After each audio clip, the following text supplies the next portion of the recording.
Yo les bros, bienvenue sur Spatule Bro, je suis le chef et on se retrouve pour notre petite review hebdomadaire de Hell's Paradise, l'un des nouveaux animés de cette saison du printemps 2023, qui pour l'instant est plutôt une régalade, faut le dire aussi, on mange très bien cette saison. Bon, j'ai pas encore eu le temps de tout regarder, j'ai My Home Hero que j'attendais, que j'ai pas encore eu le temps de regarder. Il y a aussi le truc sur Disney+, donc j'ai oublié le nom, qui a l'air vachement bien aussi, que j'ai pas encore eu le temps de regarder.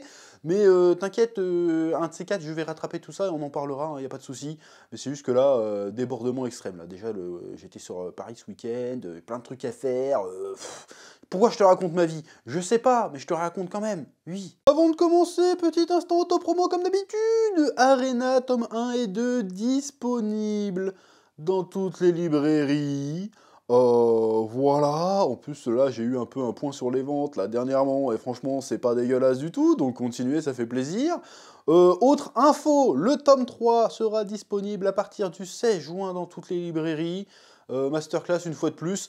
Et la saison 2 débarque sur la plateforme Ono à partir du 27 mai. Mais en attendant et dès aujourd'hui, les 24 premiers épisodes de la saison 1 sont disponibles en intégralité et gratuitement sur Ono. Je vous mets le lien dans la description. Vous m'en direz des nouvelles si vous voulez découvrir la série avant que la saison 2 débarque pour rattraper votre retard, prendre le train de la hype en route.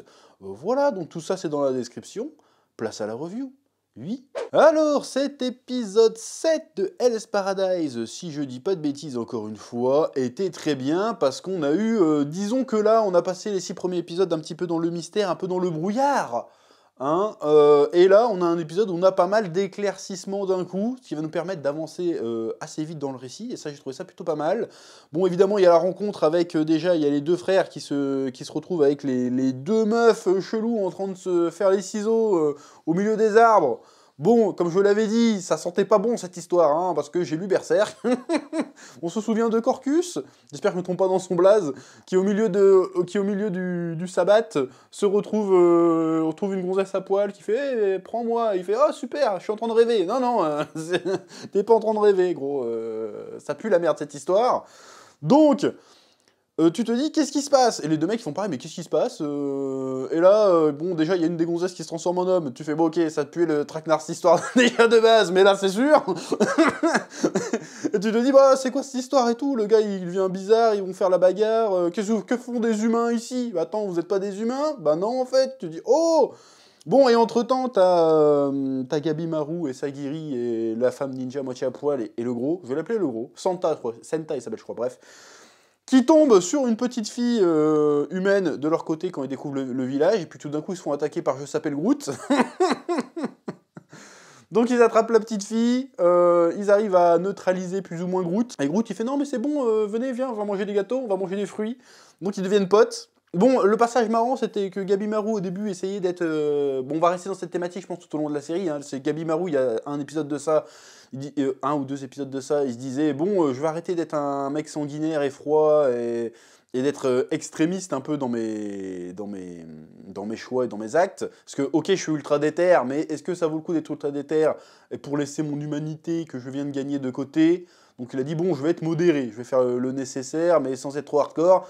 Et là, la petite fille, elle arrête pas d'essayer de se sauver, et en plus, elle a des pouvoirs bizarres, il fait bon, ouais, nique sa mère, c'est bon. Voilà, j'ai dit que j'allais être gentil, mais je vais arrêter, parce qu'en fait, quand je suis gentil, il y a des gamines de 3 ans, enfin, je sais pas quel âge elle a, qui me mettent des PLS, donc non, vas-y, je vais la traumatiser, elle va me dire ce que j'ai besoin de savoir, parce qu'il y en a marre de jouer au con, tu vois. Donc j'ai bien aimé que le fait que, oh, attention, je vais peut-être vriller, à tout moment, je peux passer en mode Dark Sasuke, et ça peut chier assez vite. Donc j'aime bien ça. Donc, il y a Je s'appelle Groot qui nous fait un petit exposé, qui nous fait de l'exposition, pour le coup, et nous explique comment l'île est divisée, et que, en fait, s'ils veulent trouver l'élixir qui existe bel et bien d'ailleurs, eh ben, il va falloir se rendre au centre de l'île, et que, de toute façon, le truc est gardé par des êtres immortels. Ils ne les appellent pas des dieux, ils disent que ce sont les éternels. Donc ce sont des êtres qui ne vieillissent pas, qui ne peuvent pas mourir, qui sont littéralement immortels, parce qu'ils sont alimentés, si j'ai bien compris, par le Tan. Alors le Tan, c'est le nom officiel de l'élixir. Donc, on a des explications. Bon, ça nous on a levé le voile sur certains mystères, mais il reste quand même pas mal de mystères, genre d'où ils viennent, comment ça est fabriqué, qu'est-ce qui s'est passé sur cette île, comment ça se fait qu'il y a des monstres géants chelous, comment ça se fait qu'il y a un arbre qui parle, est-ce que l'arbre qui parle, c'est juste un très très vieux, un très très ancien éternel? Mais bon, si en même temps ils sont immortels qui ne peuvent pas vieillir, pourquoi lui il s'est transformé en arbre? Donc il y a quand même pas mal de questions qui restent sans réponse, mais en tout cas, maintenant on a un but précis, on a un objectif clair, c'est plus juste vas-y, on va se balader sur l'île et on verra un peu ce qui va se passer. C'est non, là maintenant il y a une destination. Vous trouvez le centre de l'île, vous essayez d'éviter les éternels, bon j'imagine qu'ils vont les croiser, hein, sinon l'histoire n'a pas d'intérêt. J'aime bien le délire. Voilà, pour l'instant, ça a titillé ma curiosité, j'ai envie d'en voir plus.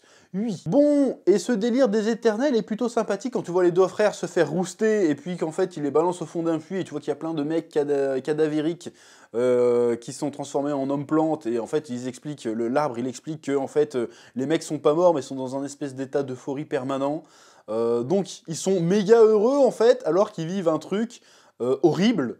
Donc, d'où le nom du manga, Hell's Paradise, hein, l'enfer du paradis, ou le paradis de l'enfer, je crois que c'est plutôt l'enfer du paradis, c'est-à-dire que les mecs, ils sont heureux, ils sont shootés, machin, mais en fait, ce sont juste des réceptacles à... enfin, des réceptacles à vie pour des êtres suprêmes.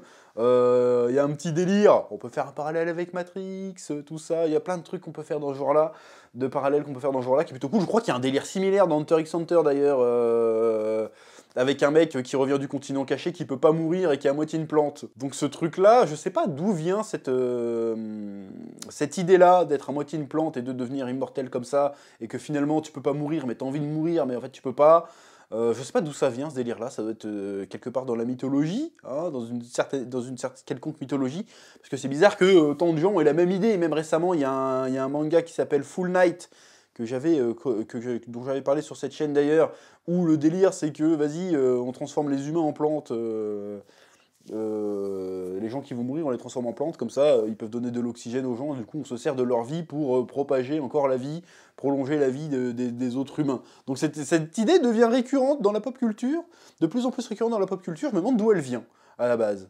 Donc s'il y en a qui ont l'information, eh ben, n'hésitez pas, hein, parce que moi j'en ai aucune idée, et ça m'intrigue, oui. Bon, à côté de ça, on a un peu des scènes un peu tranches de vie, hein. Bon, on a vite fait la femme ninja, la Kunoichi, j'ai oublié son blaze qui est à moitié à poil, qui nous sort sa technique, et à un moment elle boit un liquide, et puis après elle devient toute visqueuse. Bon... Là, tu sens le personnage quand même pensé pour le Rule 34. Là, je suis désolé. Il y a un personnage qui est pensé clairement pour le Rule 34. Je dis pourquoi pas, je suis pas contre l'idée, mais là, ça se voit quand même. Mais bon, why not? Et donc, bon, on a des scènes de bain, encore une fois, un classico-classique. Bon, ça me dérange pas les scènes de bain, mais bon, on sait pourquoi c'est là, hein. Bon, il y a le côté, vas-y, il faut se détendre quand même, faut profiter de la vie, c'est pas parce qu'on a une mission qu'il faut pas se reposer. Il y a le côté, oui, la petite fille, elle est toute seule, mais elle sait pas s'occuper d'elle-même parce qu'elle vit avec un arbre. Du coup, je vais quand même prendre soin d'elle pour montrer que il faut aussi savoir se reposer, savoir prendre soin des uns des autres et profiter des petits plaisirs de la vie. Il n'y a pas que le combat, il n'y a pas que l'objectif. Ça sert à rien de se battre pour un objectif si à côté tu n'apprécies pas les petits moments de paix, d'harmonie et de détente. Voilà, pourquoi tu te bats si ce n'est pas pour profiter de ça finalement. Donc vas-y, profite, prends ton bain. Moi je vais faire un shampoing à la gamine. Voilà, bon, c'est plutôt sympathique. Bon, après tu vois Gabi Maru qui fait un petit flashback sur sa femme. Suite à une phrase que lui a dit Sagiri, genre oui, bah lui a dit ça, ouais, il faut savoir profiter des bons moments, ou un truc comme ça, ou savoir se détendre, bref, tu es trop tu es trop détendu, pardon, distendu, ça viendra peut-être plus tard, on sait pas, je pars en couille tout le temps, faut que j'arrête. Et donc il a un flashback de sa femme. Alors est-ce que... C'est bizarre, je trouve, la relation qu'il commence à avoir, parce que t'as l'impression qu'il projette sa femme un peu sur Sagiri, et que Sagiri projette un peu... de son côté aussi sur Gabi Maru. Bon, on sait pas trop ce qu'elle projette, mais en tout cas, oh, il me voit tel que je suis, il me comprend, il m'encourage. Tu vois, il va y avoir franchement, je sais pas, hein, mais je sens qu'il va y avoir un espèce de rapprochement implicite. Bon, je dis pas qu'ils vont ken ou qu'ils vont vraiment être amoureux l'un de l'autre, mais il va y avoir un truc. Il va y avoir un truc entre les deux, une relation entre les deux à un moment donné. Il va y avoir des sentiments, je pense. Enfin, ça sera pas forcément des sentiments amoureux, mais ils vont devenir plus que potes pour moi, à un moment donné. Ils vont devenir très très proches, quoi. Parce que là, c'est très bizarre. Le gars, il arrête pas de projeter. Chaque fois que la Sagira, il fait un truc, « Oh, ça me rappelle ce que ma femme m'avait dit. Oh là là, qu'est-ce que je suis amoureux de ma femme.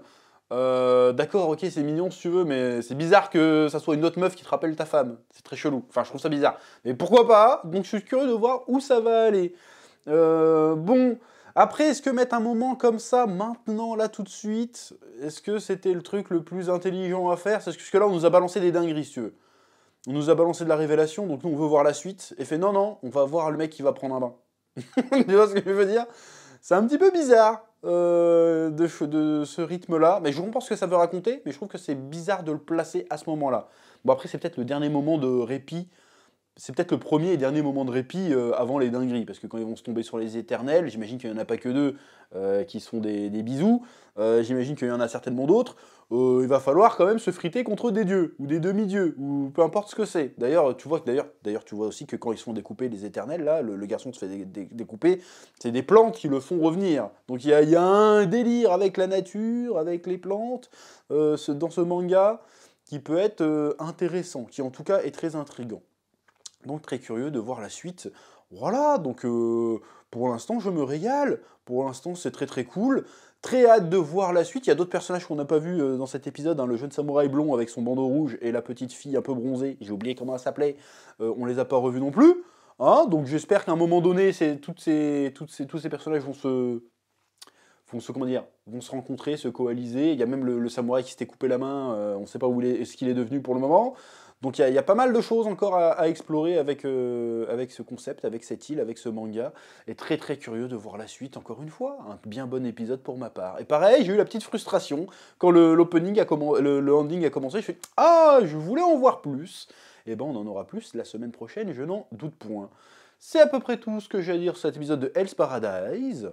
Comme d'habitude, je vous laisse le soin de mettre un petit pouce bleu, un petit commentaire, ne serait-ce que pour le référencement, ça fait plaisir. Et je vous dis à très vite sur Spatule Bro pour de nouvelles vidéos. Oui.